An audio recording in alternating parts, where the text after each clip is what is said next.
6500 वर्ष पूर्व वैदिक संस्कृति यहीं से अपने चरम पर पहुंची और साथ ही विश्व का प्राचीनतम धार्मिक ग्रंथ ऋग्वेद रचा गया।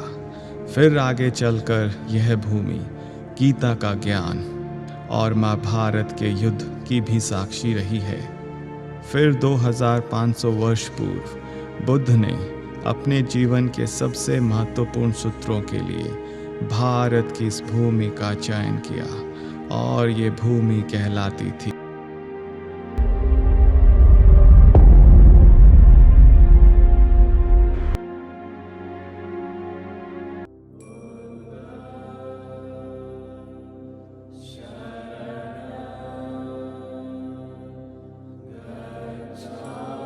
हरियाणा को प्राचीन काल में कुरु कहा जाता। बुद्ध ने कुरु में कई धर्म यात्राएं की और साथ ही कई महत्वपूर्ण धर्म उपदेश दिए, जैसे महासती पठान सुत, मगंदीय सुत, अनंजस पाय सुत, महानिदान सुत आदि।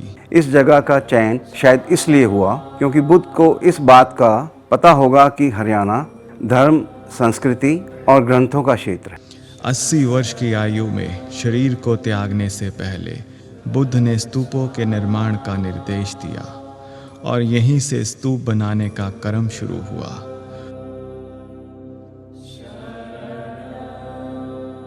और ऐसा ही एक स्तूप आज जगाधरी गांव चनेटी में स्थित है। 2300 वर्ष पूर्व सम्राट अशोक ने इस स्तूप का निर्माण करवाया और फिर 300 साल बाद कुषाण सम्राटों ने इसे यह भव्य रूप दिया। यह स्तूप करीब 8 मीटर ऊंचा है और 20 मीटर व्यास में बना है। स्तूप के चारों दिशाओं में 4 रथिकाएं हैं। ये रथिकाएं बुद्ध की मूर्तियां रखने के लिए प्रयोग की जाती थी। स्तूप के चारों ओर एक गोलाकार परिक्रमा पथ भी है। इस स्तूप का निचला भाग पूरा गोलाई में है और ऊपर का भाग हल्का गोल गुंबद है और जिसमें एक बड़ा आला है।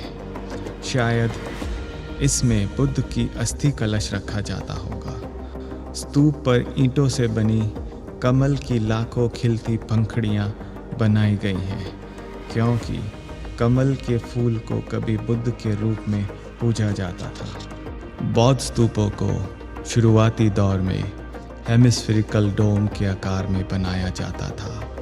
इन स्तूपों के शिखर पर बीच में गहरी फनल के आकार की खाली जगह छोड़ी जाती थी। फिर इसमें बुद्ध का अस्थि कलश रख दिया जाता था। फिर मिट्टी व कंकड़ों से इसे भरकर स्तूप के इस भाग को सुरक्षा प्रदान की जाती थी। फिर इस भाग पर एक सुंदर छत्रावली भी लगाई जाती थी।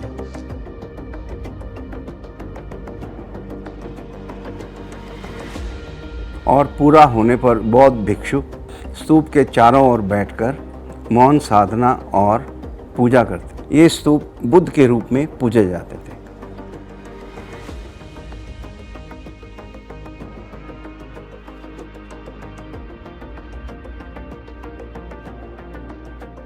चनेटी से 2 किलोमीटर की दूरी पर एक विशाल टीला स्थित है, जिसमें प्राचीन अखंड भारत के एक मुख्य महानगर शुंग के अवशेष दबे हुए हैं। 1300 वर्ष पहले चाइनीज ट्रैवलर शुनसांग ने यहाँ पर 10 स्तूप, 5 बौद्ध विहार और 100 हिंदू मंदिरों का वर्णन किया था।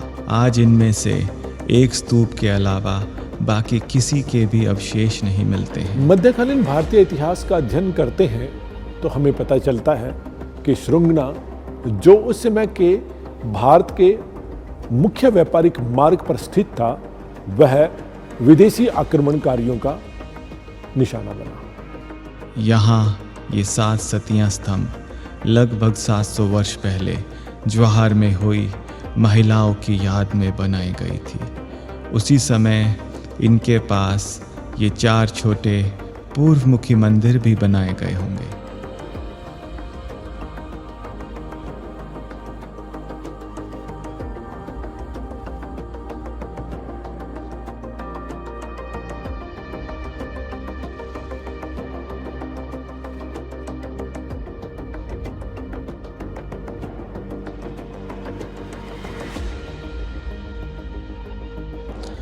सुग से 40 किलोमीटर की दूरी पर शिवालिक की तलहटी में आदि बद्री एक पवित्र धार्मिक स्थल है। वैज्ञानिकों ने इस क्षेत्र को पौराणिक सरस्वती नदी का उद्गम क्षेत्र माना है। यह बौद्ध विहार लगभग 800 से 1000 वर्ष पुराना है। यह विहार आयताकार है। इन्हें संगाराम भी कहा जाता है। इस विहार में ये सीढ़ियाँ हम एक बड़े कक्ष की ओर ले जाती हैं। इस कक्ष में बने आलों में कभी बुद्ध की सुंदर प्रतिमाएं रही होंगी। बुद्ध की यह प्रतिमा धर्म चक्र परिवर्तन की मुद्रा को दर्शाती है।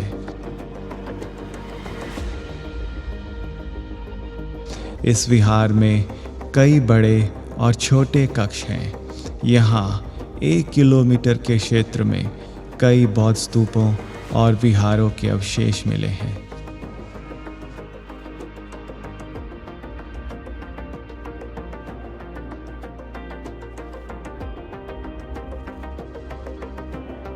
$700 वर्ष पहले फिरोज शाह तुगलक ने इस धर्म स्तंभ को टोपरा कला से यहाँ कोटला में स्थापित करवाया था। पूरे अखंड भारत में यह एकमात्र ऐसा धर्म स्तंभ है जिस पर सम्राट अशोक ने 7 धर्म अभिलेख अंकित करवाए थे। यह लिपि ब्रह्मी लिपि कहलाती है, जिसे हम अब भूल चुके हैं। इस स्तंभ के दाईं तरफ जामे मस्जिद और बाईं तरफ बावली बनी हुई है। इन धर्म स्तंभों को अशोक स्तंभ भी कहा जाता है। इस बोर्ड पर स्तंभ का टोपरा से दिल्ली लाए जाने का पूरा वर्णन लिखा हुआ है।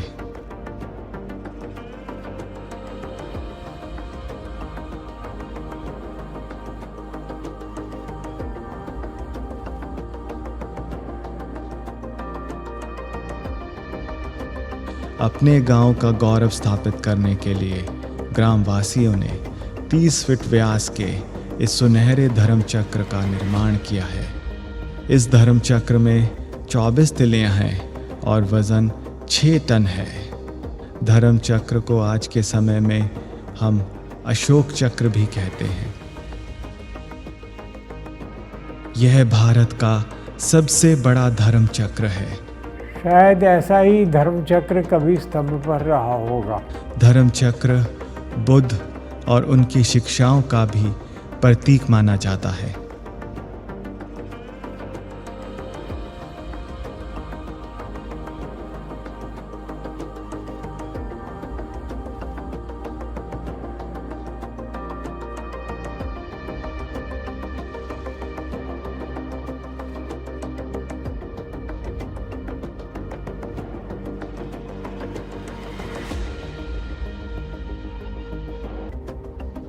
दो 2000 साल पहले कुषाण सम्राटों ने इस स्तूप को नया रूप दिया था।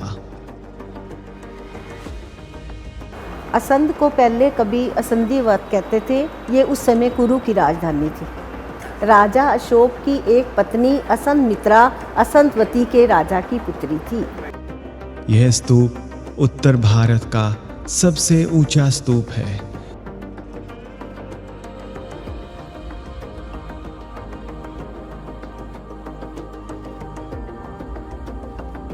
इस टूटे स्तूप की ऊंचाई आज भी 25 मीटर से अधिक है। हरियाणा में इतने विशाल स्तूप का होना किसी विशेष घटना की ओर इशारा करता है।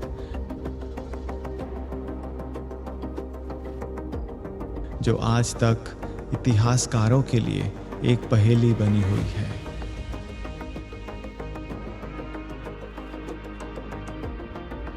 भविष्य में यह स्तूप बौद्ध इतिहास को एक नई दिशा देगा।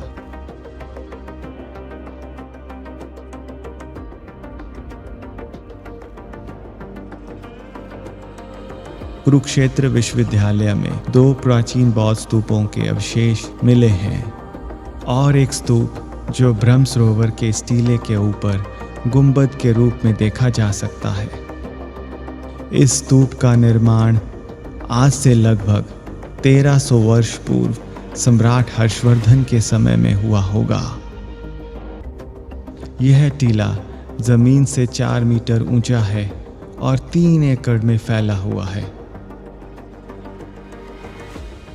इस स्तूप का ऊपरी भाग आज नष्ट हो गया है, जिसमें कभी बुद्ध के अस्थि विशेष रखे गए होंगे।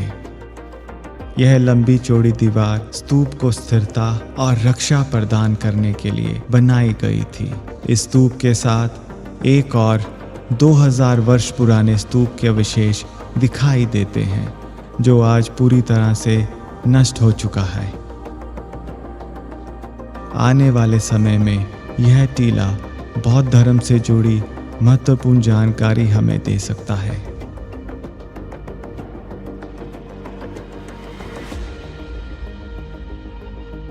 अग्रोहा गांव में इस प्राचीन टीले में बौद्ध विहार और स्तूप खुदाई में निकले हैं। यह बुद्धिस्ट मॉन्यूमेंट आज से लगभग 1500 वर्ष पुराने हैं। यह एक अद्भुत स्तूप है जिसका निचला भाग आयताकार है और ऊपर के भाग को गुंबद रूप दिया गया है। स्तूप के शिखर पर बुद्ध के अस्थि कलश रखने का स्थान साफ दिखाई देता है। इस स्तूप के चारों ओर परिक्रमा पथ है। यहाँ स्तूप के साथ छोटे 8 मेडिटेशन सेल्स भिक्षुओं की साधना के लिए बनाए गए हैं। यहाँ खुदाई में ईंटों का बौद्ध विहार भी मिला है। इसमें बरामदे और छोटे कक्ष भी बने हुए हैं। लगभग 700 वर्ष पहले सुल्तान फिरोज शाह तुगलक ने अग्रोहा को नष्ट किया और इसके बाद इसके बचे हुए अवशेषों से हिसार को बसाया। इसका प्रमाण अशोक स्तंभ के 2 भाग देते हैं।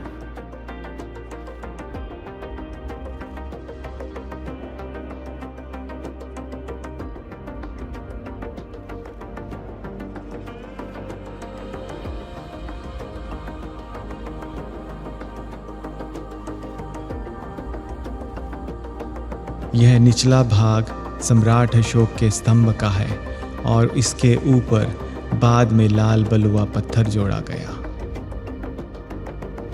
अशोक स्तंभ का दूसरा भाग फतेहाबाद के इस ईदगाह में लगाया गया है।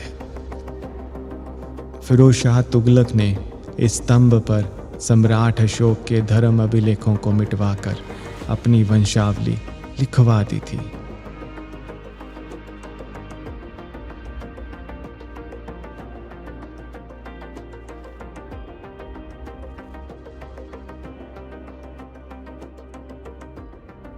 बुद्ध द्वारा दिए गए हरियाणा में उपदेश आज भी दुनिया के 23% लोगों को जीवन जीने की कला सिखा रहे हैं। धर्म और संस्कृति की इस पावन भूमि को शत शत प्रणाम।